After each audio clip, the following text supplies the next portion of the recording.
Muy bien, señoras y señores, estamos pues ya en la lección número 21, como pueden ver en la pantalla, de lo que es la creación y el diluvio.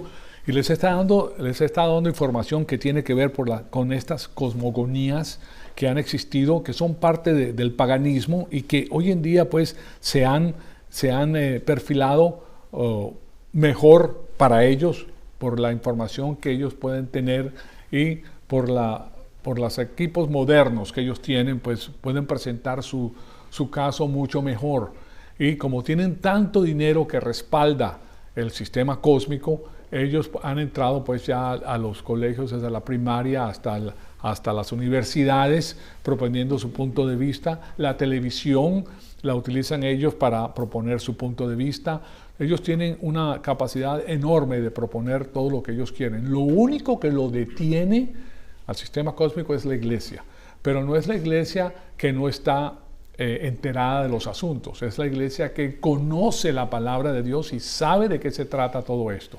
Es muy importante entonces que nosotros crezcamos en el conocimiento del Hijo de Dios y que conozcamos estas cosas que estamos estudiando porque nos permiten a nosotros defender el Evangelio y explicarle a las personas lo que es la salvación y la necesidad imperiosa que tenemos nosotros de tener un Salvador. Entonces, para hacer eso, hemos llegado pues a Génesis. Tenemos que ir a Génesis, tenemos que ir a la creación y tenemos que ir al diluvio, porque son dos eventos que a nosotros nos permiten ver la mano de Dios en todas las cosas. Entonces, hemos llegado a este punto que les quería dar en la diferencia que existe dentro de lo que es la cosmogonía del sistema pagano, especialmente pues este asunto de la creación según ellos. Se los voy a volver a leer. Yo lo tengo escrito aquí todo esto para que ustedes se den cuenta qué es lo que ellos proponen y se van a dar cuenta de lo similar que es a lo que se propone el día de hoy con otros nombres, porque lo que hacen ellos es cambiarle los nombres a las cosas para reempaquetar la información de otra manera para que la persona la crea. Entonces, ellos dicen que en el inicio, pues el cielo y la tierra no habían sido nombrados. Simplemente estaba la presencia del agua. O sea, para ellos todo estaba envuelto con agua, todo. Y simplemente estaba, entonces el mar caótico fue personificado y ahí estaba la presencia del agua, tres deidades y el uso del cielo y la tierra sin forma y en caos. Y todo comienza con el caos. Pero hay algo adicional que ahí se encuentra, pues ya la materia y el caos estaban presentes ahí y ahí entonces se encuentra una violencia extraordinaria, donde uno de los dioses es cortado a la mitad y una mitad llega a ser los cielos y la otra mitad llega a ser la tierra. Y quiero que se den cuenta pues el paralelismo, como les indiqué en la clase anterior, dentro de la evolución moderna, porque esto es muy similar a la evolución moderna. Y de ahí parte todo eso, pues. Entonces comienza con la materia existente. El paganismo siempre comienza con la materia existente, porque ellos no pueden crear, los dioses de ellos no pueden crear porque tiene que haber un dios que existía antes de todo esto, pero para ellos no, ya la materia existía porque los dioses de ellos salen de la materia. ¿Cuenta? Entonces está en un estado caótico todo esto y esa materia es de la cual parten todas las cosas creadas. De alguna manera el orden es establecido y de ahí viene pues la parte orgánica. Ellos del polvo cósmico sacan lo orgánico, que eso es un proceso, imagínense, para sacar de lo que es inerte a convertirlo en algo que tiene vida. Pues bien, entonces fíjense la diferencia entre eso y la simpleza del Evangelio y de Génesis. Y recuérdense que Génesis viene siendo parte del Evangelio precisamente por el hecho de que, a ver aquí qué pasó, precisamente por el hecho de que Dios ha hecho todas las cosas y Él es el que decide pues cómo se hacen. O sea que no puede salir simplemente pues este asunto de la creación, no puede salir de ese sistema pagano de ellos. No viene de la materia, viene de la creación de la mano de Dios, de la nada. Él habla y existen las cosas. Entonces la Biblia simplemente encaja dentro del entorno de las cosmogonías paganas antiguas porque es completamente diferente. O sea que no encaja con lo de ellos, pero ellos sí prestan ideas de lo que está escrito en la Biblia. Ahora, ¿qué podemos decir acerca de esto? Bueno, fíjense en esto porque es muy interesante.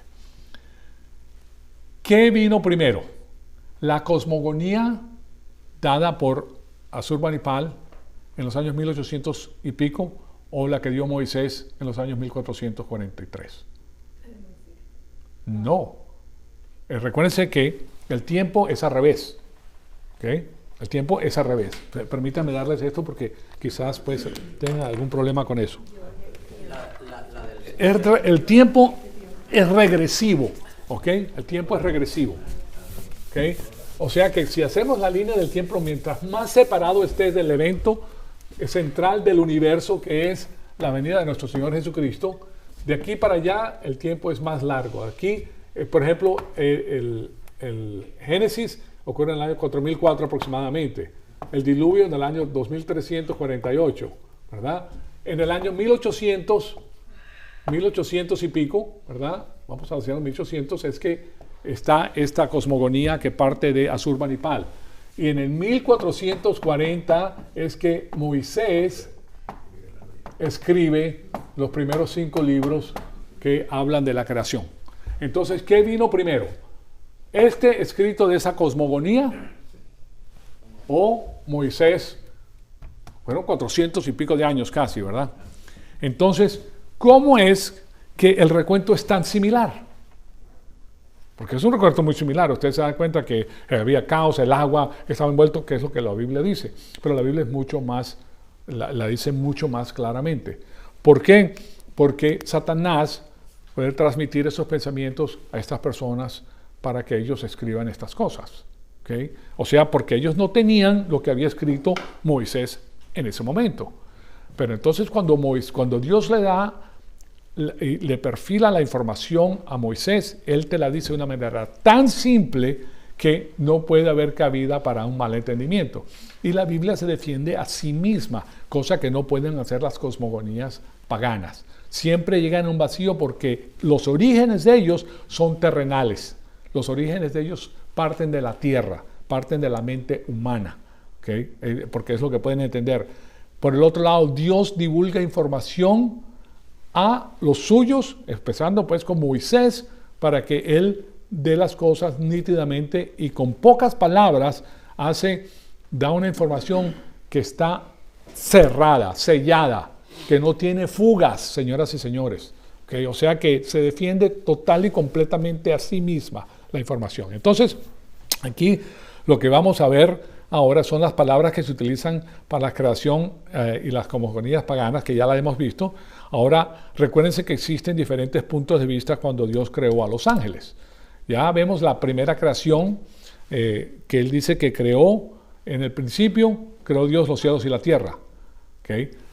Pero antes de eso ya había creado a los ángeles. ¿Okay? Está hablando de la creación de los cielos y de la tierra, que es lo visible.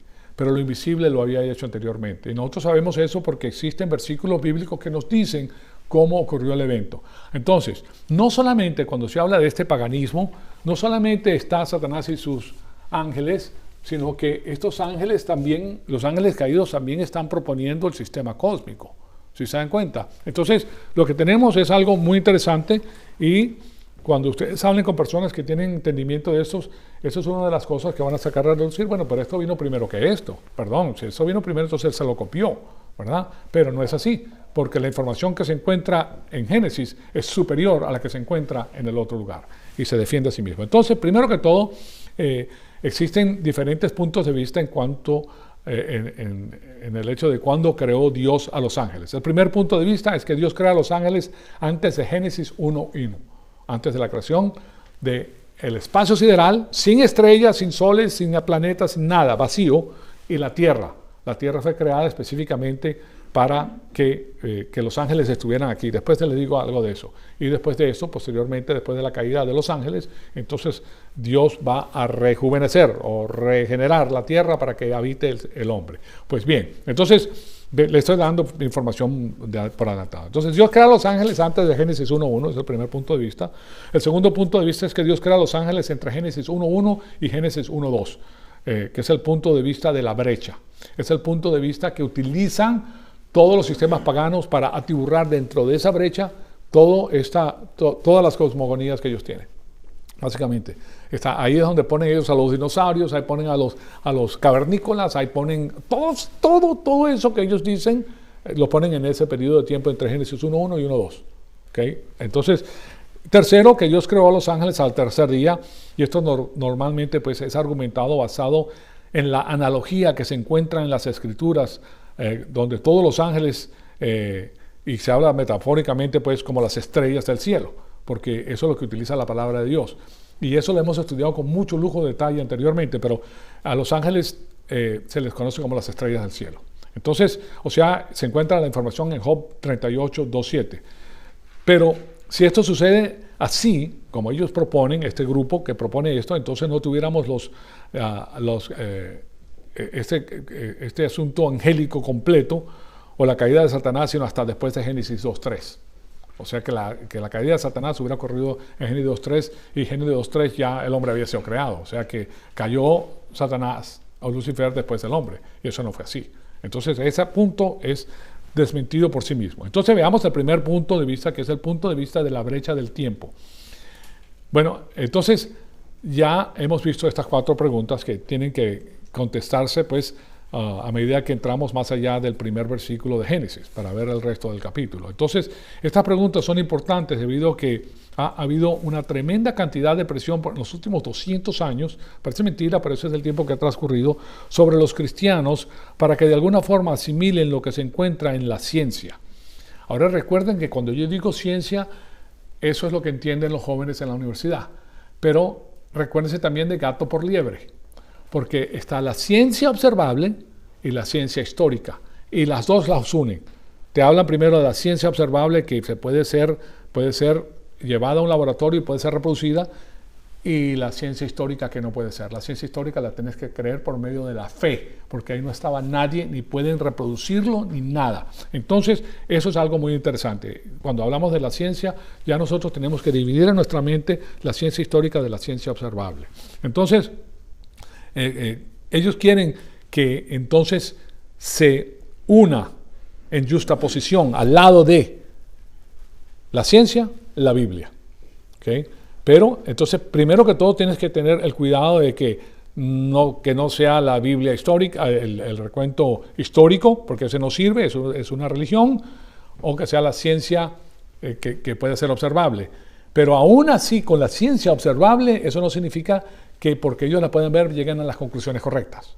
¿Okay? O sea, tenemos que tener eso en mente porque todo puede suceder. Entonces, ellos quieren que ellos unan pues estas dos cosas, que de alguna forma se puedan poner los dos puntos de vista y reunirlos para hacerlos armonizar. Ahora, existe un número de funciones asociadas con ese atentado que por lo menos debemos investigar, y eso es lo que pretendo hacer. Pues muchos de ellos de alguna forma son peligrosos. Las presiones primordiales vienen de la idea que la ciencia de alguna forma ha descubierto la verdad. Ustedes saben que nosotros tenemos la verdad. ¿La verdad quién es? Cristo. Cristo es la verdad. Es la verdad absoluta. ¿Y por qué le dicen que Cristo es la verdad? Porque Él es el que hizo todo. Él es la verdad. Él es el creador de todas las cosas. Entonces, hay una verdad absoluta que es Cristo, y hay una verdad humana que puede ser verdad, pero puede ser variable, pero puede ser verdad en esos momentos. Entonces, los científicos están proponiendo que ellos conocen la verdad. La verdad. ¿Okay? Y la verdad solamente la conoce a través de Cristo. O sea que todo lo que ellos proponen entonces va a bifurcar, va a irse por otro lado, no va a ir por el lado correcto. Entonces ellos proponen que han descubierto la verdad absoluta acerca de los orígenes, y ahora tratan de hacer que la Biblia se conforme a sus aparentes conclusiones científicas, que claro, esta es la ciencia histórica. Porque para llegar tan lejos tienes por necesidad que ir a la ciencia histórica, porque no hay instrumentos de medición en la ciencia observable que puedan ir tan lejos. ¿Okay? No existe tal cosa. Entonces, todo lo que ellos pueden producir son conjeturas, nada más. Ellos no pueden ir teorías basadas en lo que ellos piensan que es, pero no lo puedes comprobar. O sea que es una religión. Es una religión. Bien, entonces, primero que todo, nosotros debemos entender que la Biblia, lo que la Biblia no enseña. Y esto es muy importante debido a que han existido un número de cosas que han ocurrido a través de los siglos donde las personas no han visto claramente lo que la Biblia enseña. En las épocas medievales las personas no... Recuérdense que las personas no podían leer la Biblia. ¿Okay? No les enseñaban la Biblia. La Iglesia Católica tenía una fuerte, lo tenía amarrada pues la Biblia básicamente. ¿Okay? Y ellos proponían de forma alegórica todos los conceptos, por ejemplo, que se encuentran en el libro de Apocalipsis y también algunos conceptos que se encuentran en el libro de Génesis. ¿Okay? O sea que cuando hablamos de eso, estamos hablando de que la persona puede inyectar sus propios pensamientos a lo que está leyendo, de acuerdo a las épocas en las cuales vive y de acuerdo a su capacidad intelectual. Pero eso no significa que sea la verdad. O sea que es una eisegesis. Aquí les pongo la palabra que les estoy diciendo para que me entiendan. Eisegesis, esta palabra es eisegesis. O sea, eisegesis. Eisegesis. ¿Okay? Eis quiere decir de afuera para adentro. Entonces aquí está la Biblia, ¿verdad? Y esta persona inyecta a través de la exégesis su pensamiento a lo que dice la Biblia, basado en su trasfondo. Pero esa no es la sana manera de estudiar la Biblia. La Biblia tiene que ser estudiada de adentro para afuera. Y de adentro para afuera es exégesis. ¿Okay? Exégesis. Y eso es lo que nosotros hacemos, que nosotros tenemos que permitir que la Biblia nos hable y no ponerle a la Biblia pensamientos nuestros, porque entonces tú estás haciendo que la Biblia diga lo que tú quieras, lo que tú propones. Pero resulta que el hombre solamente puede llegar cuando propone algo hasta cierto punto y después se queda sin gasolina. O sea, te puedes construir un puente larguísimo, pero al final se queda sin material y ya no hay más nada, se acabó el puente. Solamente Dios te puede llevar a la parte más profunda. Solamente Él, porque es el que ha hecho todas las cosas. Bien, entonces, aquí vemos que a través de los siglos han ocurrido ciertas cosas donde las personas no han visto claramente lo que la Biblia enseña y por eso llegan a conclusiones falsas acerca de lo que la Biblia enseña. Y entonces eso lo ponen en justaposición con la ciencia. Justaposición quiere decir que lo ponen al lado. Esta palabra justaposición viene del latín. Justa quiere decir al lado de. ¿Okay? Lo ponen al lado de lo que es la ciencia. Entonces quieren comparar la ciencia con la Biblia, pero no conocen la Biblia porque han llegado a conclusiones erróneas porque no conocen los idiomas originales. ¿Sí me explico? Entonces ellos, bueno, vamos a decir que sí. Entonces el caso clásico es el de Galileo, por ejemplo, que fue tratado por las cortes de la iglesia porque él quería hacer un cambio de un sistema geocéntrico solar. Geo es tierra. Lo que se creía en esa época, porque estaban interpretando la Biblia mal, era que el mundo, el sistema solar, ¿verdad? Aquí tienen ustedes la maravilla que yo pinto, porque es la Tierra, ¿verdad? Que el Sol y todo lo demás rotaba alrededor de la Tierra. Era es tierra, geocéntrico, que todo el sistema solar estaba basado en la Tierra, que giraba alrededor de la Tierra, porque estaban interpretando mal la palabra de Dios. O sea que, claro está, Galileo viene y dice, no, eso no es así, es heliocéntrica. Helios quiere decir sol, heliocéntrico, que la Tierra rota alrededor del Sol, que es correcto. ¿Okay? Entonces, basado pues en eso, ese punto de vista del sistema solar que el día de hoy sabemos que es correcto. Entonces, la iglesia lo persigue a él. Parece ser que cada vez que traemos ese tema pues a la superficie, cuando hablas con un proponente de la ciencia evolucionaria, decir ciencia evolucionaria y decir ciencia histórica es la misma cosa. ¿Okay? No la puedes comprobar, no la puedes llevar al laboratorio, no la puedes duplicar, o sea que es fe. Tienes que creerla por fe. La fe de estas personas que se tildan como eruditos. Pero son eruditos que no pueden ver más allá del tiempo y el espacio que ocupan. ¿Okay? Porque no puedes decir, tú no puedes decir 4.000 años atrás. ¿Correcto? Es más, tú tratas de sacar historias de hace 4.000 años y no las vas a encontrar. Solamente la Biblia te las da. Y la Biblia se las dio a Moisés y se las dio retrospectivamente en el año 1440 para que hablara de los comienzos en el año 4004. Aproximadamente, porque nadie sabe exactamente, pero más o menos. Entonces, aquí es algo muy interesante porque estos proponentes de la ciencia evolucionaria dicen que este es un caso de la ciencia versus la Biblia. lo cual es una construcción falsa y traiciona la ignorancia de los evolucionistas en lo que concierne a lo que está sucediendo, o simplemente que no están dispuestos a enfrentar la realidad histórica de lo que tomó lugar durante las épocas medievales. Claro está, para resolver eso nos tenemos que remontar a las épocas medievales, qué era lo que estaba sucediendo y por qué se propuso este tipo de cosas. También tiene que ver con el hecho de que los cristianos se acobardan cuando se enfrentan con esto, lo cual indica que ignoran la situación también. Lo que sucedió en las épocas medievales, llegando hasta el 11º, 12º siglo, especialmente cuando las hordas musulmanes estaban poniéndole presión al imperio bizantino, ¿sabes? Que antes era Constantinopla, ¿verdad? A ese le cambiaron el nombre, porque los musulmanes tomaron ese lugar. Lo mismo que hicieron con España, que llegaron y lo tomaron, y Martel fue el que los echó para atrás, el que es el martillo, que le llaman martillo, Carlos Martel. Bueno, de todas maneras, el asunto es que esa presión hace que muchas personas salieran de la iglesia ortodoxa del Oriente, que era la iglesia que estaba en Constantinopla, porque habían dos iglesias, habían dos papas, señores y señores, había un papa en Roma y un papa en Constantinopla. ¿Okay? Entonces, aquí vemos que la iglesia ortodoxa del Oriente, cuando sienten esta presión, esta persecución que está ocurriendo hoy en día también en Europa, que están sacando, en todos los lugares donde entran los musulmanes, sacan a los cristianos y los matan. Entonces, ¿quién quiere morir? Y si tú no tienes mucha información bíblica, tú no te vas a parar firme y te vas a ir, porque no puedes, pues son muchos y yo no puedo. Entonces, lo que pasa es que hay un éxodo gigantesco de estos lugares, del lugar de la iglesia ortodoxa del Oriente y de Grecia, y parten a Europa junto con ese evento pues trajeron pues todas sus bibliotecas que incluían los manuscritos antiguos de Platón y específicamente de Aristóteles.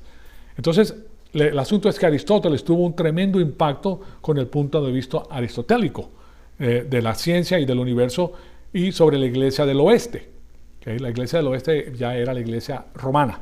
Okay, porque todavía pues no había hecho esa división. La iglesia romana fue la que tuvo las riendas por 1800 y pico de años hasta los años 1700, donde finalmente pues este señor alemán, que nosotros conocemos como, ahorita se me va el nombre, pero que hizo la tesis de 57 puntos, ¿okay? Y que fue el que hace que la Biblia se traduzca al inglés. Porque antes ni siquiera nadie tenía la Biblia, nadie podía entrar al Vaticano y sacar la Biblia, solamente lo tenían las personas que estaban ahí. Y yo les comenté de esta persona erudita que entró y tenía una memoria fotostática y se grabó toda la Biblia en los idiomas originales. Entraba por 4 horas sin lápiz, con una velita, le permitían 4 horas nada más, y él leía, se le quedaba todo grabado, iba a la casa y escribía todo. La copia de eso está en un museo que se encuentra en Inglaterra.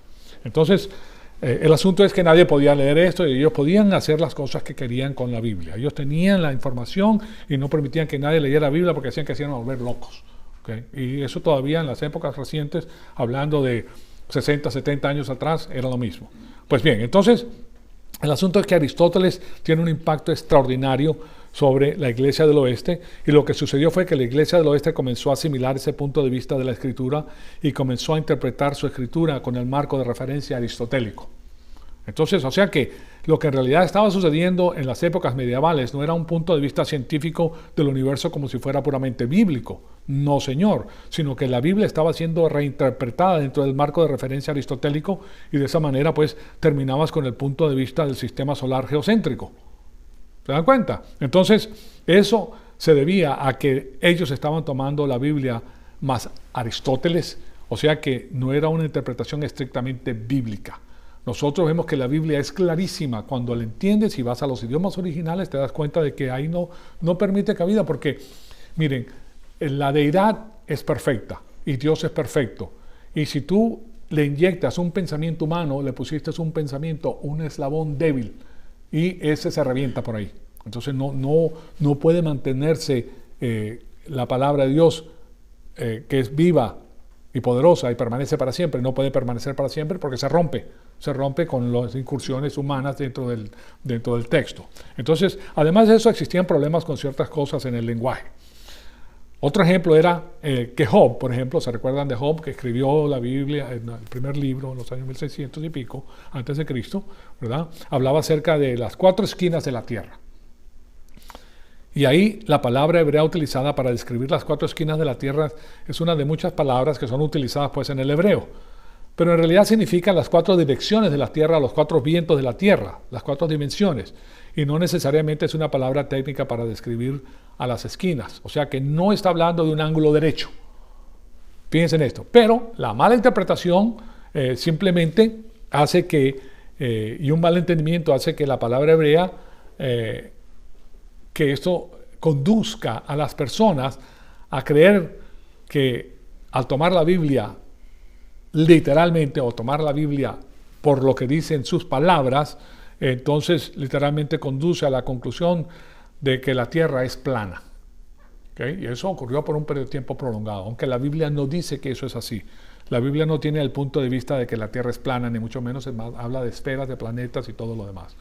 O sea que los cielos son algún tipo de masa, tampoco dice esto la Biblia, que son un tipo de masa sólida, tampoco enseña que el sistema solar está centrado en la tierra. Eso no lo enseña la Biblia.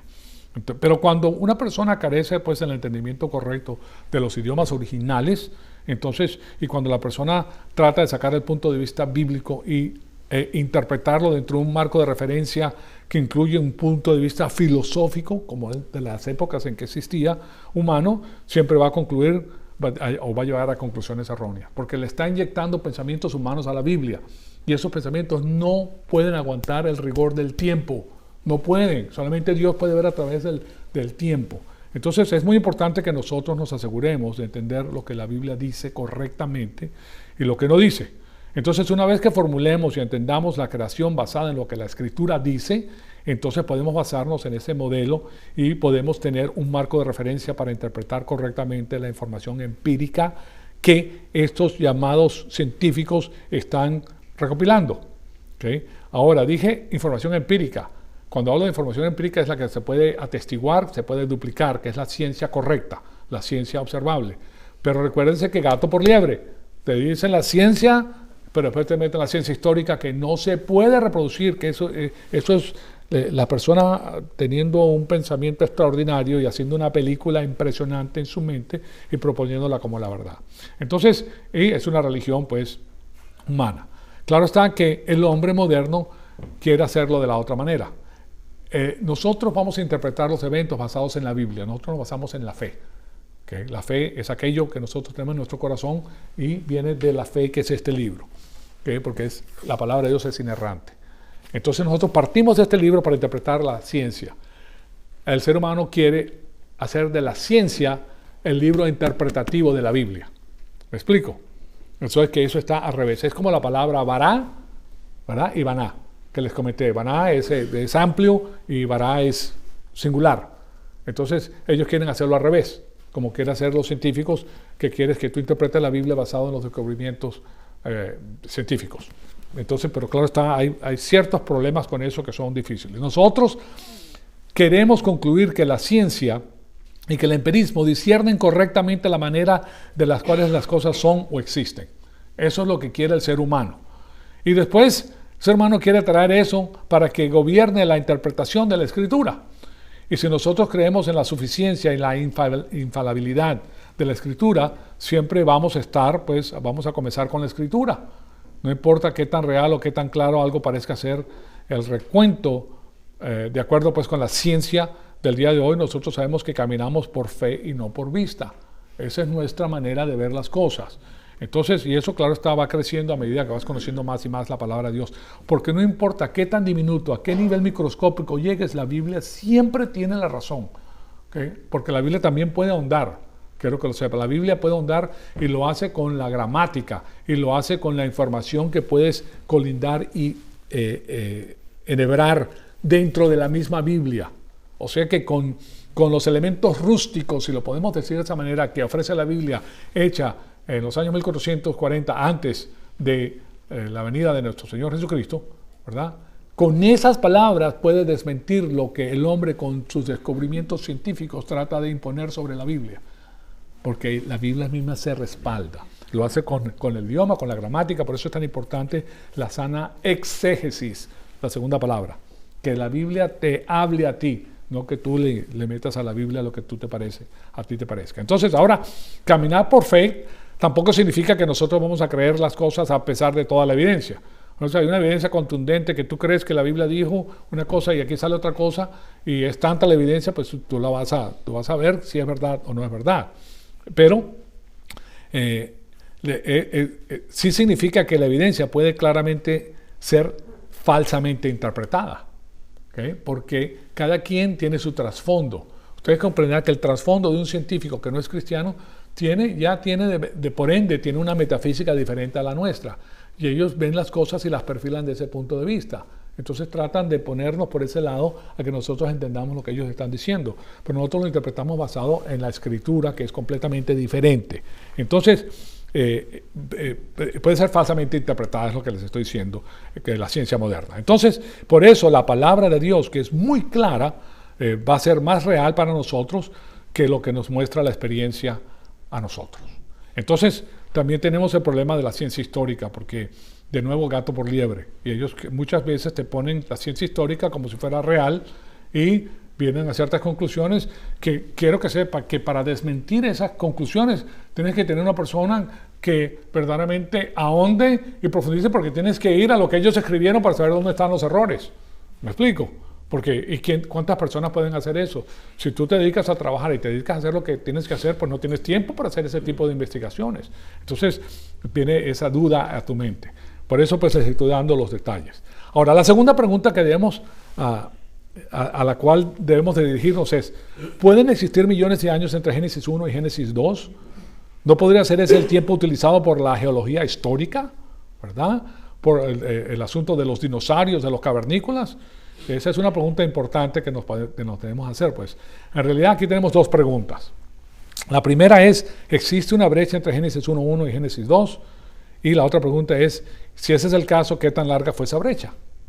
Entonces, la segunda es: ¿podemos atiborrar la geología histórica, los dinosaurios, los fósiles, todas aquellas cosas que no parecen encajar en la Biblia, en esa brecha entre esos dos versículos? O sea que, porque es algo muy interesante, porque si Dios dice que fue hecho en 7 días, y el asunto es que sí hubo una brecha entre el versículo 1 y el versículo 2. Sí hubo una brecha, pero ¿cuánto tiempo duró esa brecha? ¿Qué fue lo que Dios hizo durante ese periodo de tiempo? Entonces, vemos que, primero que todo, nosotros sabemos que Dios es perfecto, y su obra es perfecta. Y hablando sintácticamente, Génesis 1.1 es una oración completa en el hebreo. Entonces, si Génesis 1 es una oración completa, ahí termina, ahí te dijo todo el pensamiento completo en esa oración, porque de eso se trata una oración, te da un pensamiento completo. Entonces, aquí vemos que después Génesis 1.2 nos dice que la tierra estaba vacía, desierta y distorsionada. De manera pues que el versículo está puntuado en la Biblia, en el español, como está puntuado en la Biblia en el español, es incorrecto. Y les voy a decir por qué, y les voy a poner los versículos bíblicos y les voy a poner el motivo por el cual. Y eso también nos deja saber que cuando tú lees la Biblia y no tienes suficiente información, puedes creer una cosa que es diferente a lo que te están diciendo, que era el caso que ocurría en la época medievales, que tú lees una cosa y tú dices, bueno, así fue, pero en realidad, verdad, si lo investigas y entras a la gramática, te das cuenta de que así no fue. Entonces, veamos, ahí existen 3 cláusulas, entonces, circunstanciales. El verbo principal no llega sino hasta el versículo 3. O sea que hay 3 cláusulas circunstanciales en el versículo 2, pero en el versículo 3 es que viene el verbo a los cuales esto se subordina. Entonces, ¿cómo es que la tierra llega a estar sin forma y vacía? ¿Cómo llega a estar sin forma y vacía? Primera pregunta. ¿De dónde viene la oscuridad? Otra pregunta. ¿Y por qué es necesario que el Espíritu Santo genere y flote sobre la superficie de las profundidades? Entonces, para poder contestar esto correctamente, tenemos que comparar este asunto con otras escrituras. Yo les he dicho que la Biblia se defiende a sí misma y se explica a sí misma. A pesar de que hoy en día pues, haya tantos aparatos modernos, la Biblia no los necesita, porque Dios sabía todas estas cosas en la eternidad pasada. Él sabía cómo poner esto. Entonces, debido a que Dios es perfecto, su obra es perfecta. O sea que Dios no crea algo que no sea perfecto. Para comenzar, entonces aquí primero que todo les voy a poner a Deuteronomio 32:4.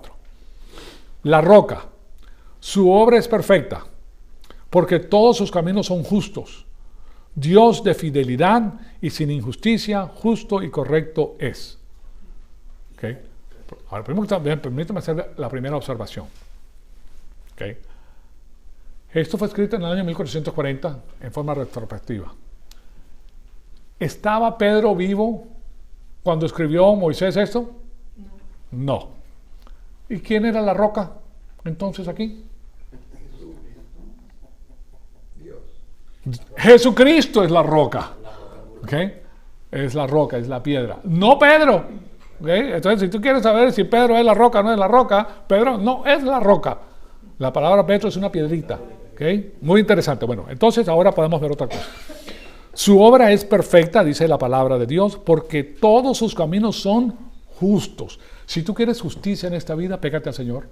Porque todo lo demás, con todos los seres humanos, ahí vas a ver injusticia de una manera o de otra.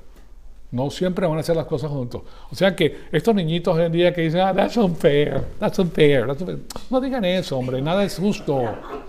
Nada es justo, eso es una tontería decir eso, porque entonces dice que soy un ignorante, que no sé lo que estoy diciendo, porque nada es justo y nadie es perfecto, nadie es perfecto. Entonces, es algo muy interesante. Dios de fidelidad y sin injusticia, te lo dice de otra manera, justo y recto es Él. Él es el justo y el que justifica. Es otro título de nuestro Señor Jesucristo. Jesucristo es el justo y el que justifica. Él es la roca. ¿Okay? Aquí tienen entonces ustedes que su obra es perfecta. La Escritura está derramando, ya desde el inicio te está diciendo que lo que Él hizo en el inicio es perfecto. ¿Okay? Fue el hombre que cae por su propio libre albedrío porque tuvo que darle Dios al hombre libre albedrío. ¿Por qué? Para resolver el conflicto angélico. El conflicto angélico es que Dios inculpa, que Satanás inculpa a Dios de ser injusto. You're not fair. Satanás. ¿De dónde viene you're not fair? De Satanás. ¿Ok? You're not fair. ¿Cómo puedes mandar una criatura tuya al lago de fuego? ¿Verdad? Bueno, de ahí sale la palabrita. Entonces, en Génesis 1:2 nos dice 3 cosas acerca de la condición de la tierra. La primera es que todo está sin forma y vacía. No tiene forma. Está en un estado caótico. Y eso indica que algo desastroso ha ocurrido. Entonces nosotros sí tenemos una explicación que es mucho mejor a la explicación que da pues, el sistema pagano en los años 1800 y pico. ¿Okay? Y antes de eso también se escribieron cosas por medio de ellos. Entonces este no es el caso donde Dios está creando partes del universo al azar. O sea, Dios, bueno, déjame, voy a hacer esto aquí. Mira qué bonito, voy a hacer aquello allá. No, ya eso está todo planificado en su mente. Él ve todas las cosas simultáneamente. En otros lugares en las Escrituras, las palabras cielos y tierra son utilizadas para describir un universo que está completo y trabajando, los cielos y la tierra. Y la respuesta de eso es que Génesis 1 es distinto y por eso es lo que dicen los paganos, pues. Fíjense la proposición que ellos tienen. Génesis 1 es distinto y por eso tenemos que utilizar todos estos términos de una manera diferente del resto de las Escrituras, porque este es el inicio, no había nada que lo precediera. El problema con esa manera de pensar es que estuviera bien si en realidad eso estuviera registrando la revelación que fue dada en el comienzo de la creación. ¿Están escuchando esto? Estuviera bien si eso estuviera registrando la información desde el inicio de la creación. Pero no fue así, porque la información no viene en el inicio de la creación. La información vino en los años 1440 antes de Cristo, o 2000 y pico de años después de la creación. Porque Dios le da la información a Moisés retroactivamente. ¿Y a quién le da la información?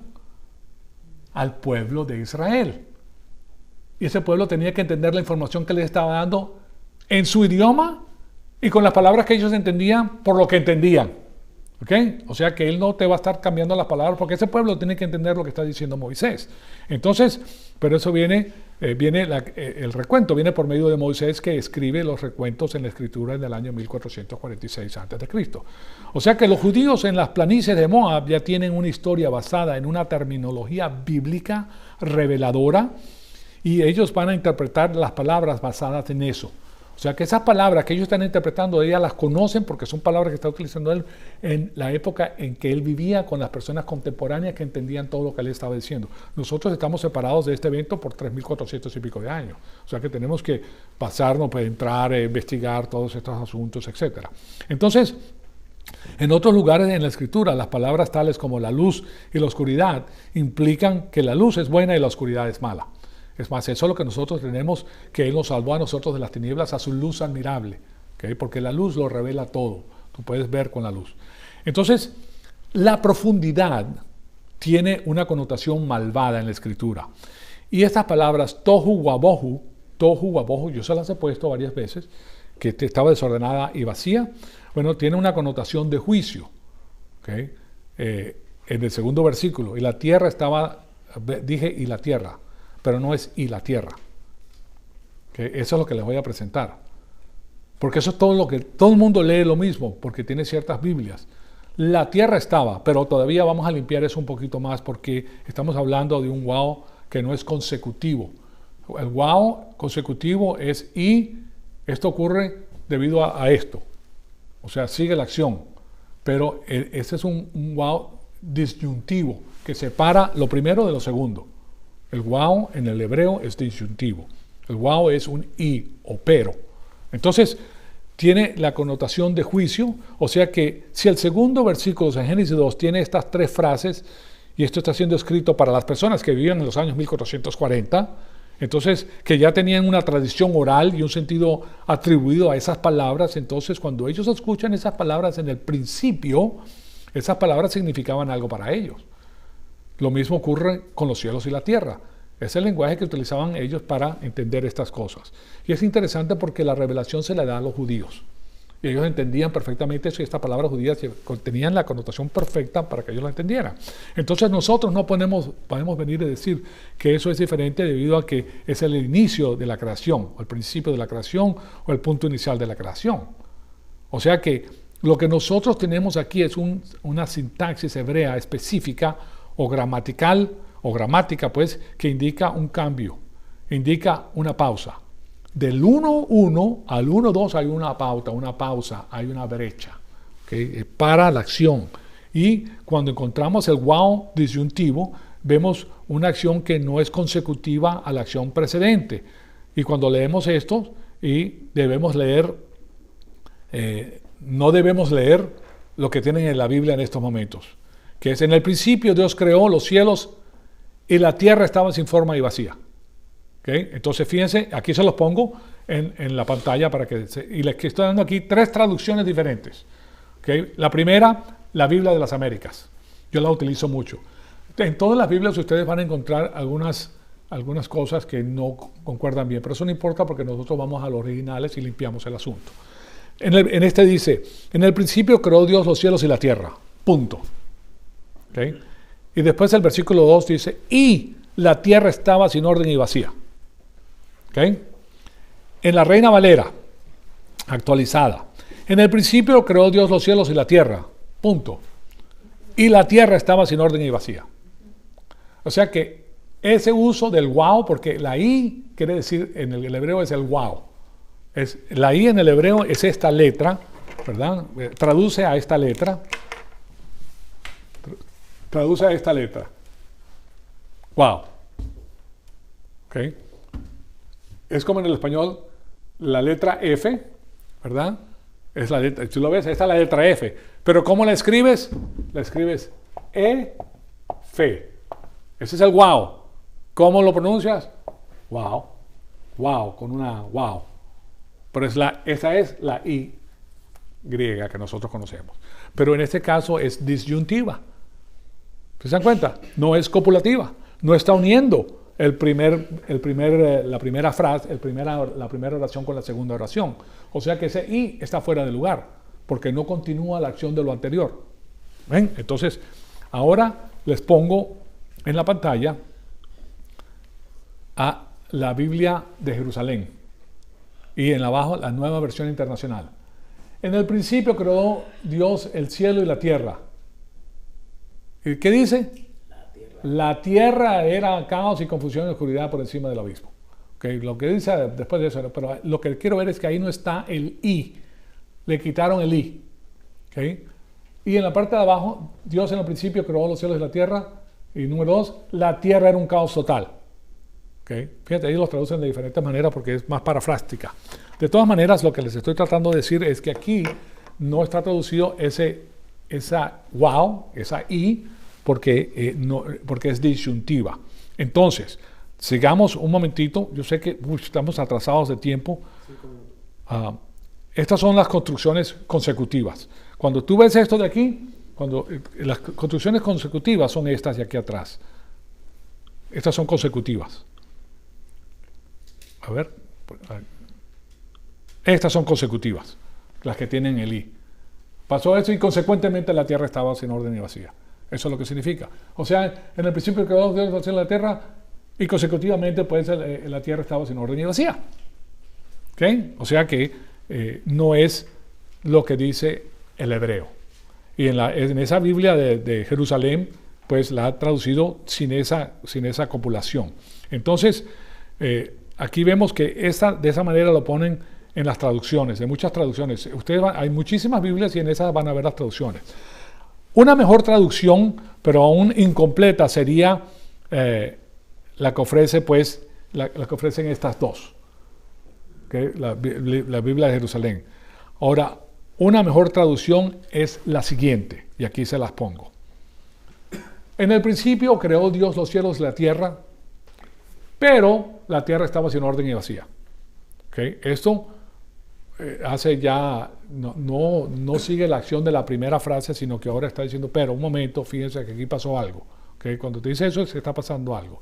Entonces, todo esto lo tenemos que ver, y después llegamos al verbo hebreo allá, H-A-Y-A-H, conjugado en el tiempo perfecto, o sea que la acción del verbo ha sido completada, ¿verdad? Y normalmente indica un estado de condición. ¿En qué condición se encontraba? ¿En qué condición se encontraba? Y debido a que no es el estado original del Génesis 1.1, nosotros lo podemos traducir llegó a estar. ¿Se dan cuenta? Entonces, aquí tienes lo siguiente. En el principio creó Dios los cielos y la tierra, pero la tierra llegó a estar sin orden y vacía. Entonces ya se entiende mejor, ¿verdad? Y se presta, porque llegó a estar, es el mismo verbo, pero la acción está produciéndose en el futuro, pero en el futuro pasado. Llegó a estar. En esa época llegó a estar desorden, decía, había tinieblas sobre la faz del océano, el Espíritu de Dios se movía sobre la faz de las aguas para reconstruirlo. Bueno, se nos acabó el tiempo, pero cuando estamos entrando a la parte interesante, la semana que viene lo que voy a hacer es que les voy a repetir esta porción para refrescarle la memoria, ¿okay? De lo que es el wow. ¿Perdón? No, está en el hebreo. Eso está en el hebreo. ¿Por qué? Porque es necesario que conozcamos eso para proseguir. Y después le voy a dar gramática hebrea que te deja saber esto que le estoy diciendo para que entiendan mejor. ¿Okay? Una vez que tenemos el entendimiento completo, vamos a darnos cuenta que de las tres cosas que hablan acerca de los ángeles, el primero es que Dios creó a los ángeles antes del versículo 1.1. ¿Okay? Y, claro está, le estoy dando un adelanto, los puso en la faz de la tierra como recreación. Y se rebeló Lucifer en contra de Dios. Y Dios encerró la tierra en el caos y en la oscuridad. Y estaba desordenada y vacía. Y después de esto, en el versículo 3 comienza entonces a regenerar, revitalizar la tierra, Dios. Pero primero tenemos que ver eso. ¿Y cuánto tiempo? Tenemos que contestar esas preguntas también para tener una... O sea que cuando termine de ver el primer versículo de 2 y 3, ustedes van a decir, no, yo entiendo perfectamente de qué se trata todo esto, que ese es el interés que tenemos nosotros. Pues bien, de ahí pues culminamos. Amadísimo Padre, te damos las gracias por esta oportunidad que nos has dado de escuchar tu poderosa palabra. Te pedimos que el Espíritu Santo nos siga retando, Señor amado, para seguir creciendo, para conocer las cosas que tú preparaste, Señor, que tú hiciste. Y te damos las gracias no solamente por la creación, sino también por nuestra salvación. Tú no solamente eres el creador, sino el salvador. Tú eres el justo, tú eres la verdad, tú eres la roca de nuestra salvación, en la cual nosotros confiamos, Señor amado. Danos más información a medida que tenemos la capacidad para poder utilizarla posteriormente para tener la máxima producción espiritual para la gloria y la honra de nuestro Señor Jesucristo. En su nombre te lo pedimos. Amén.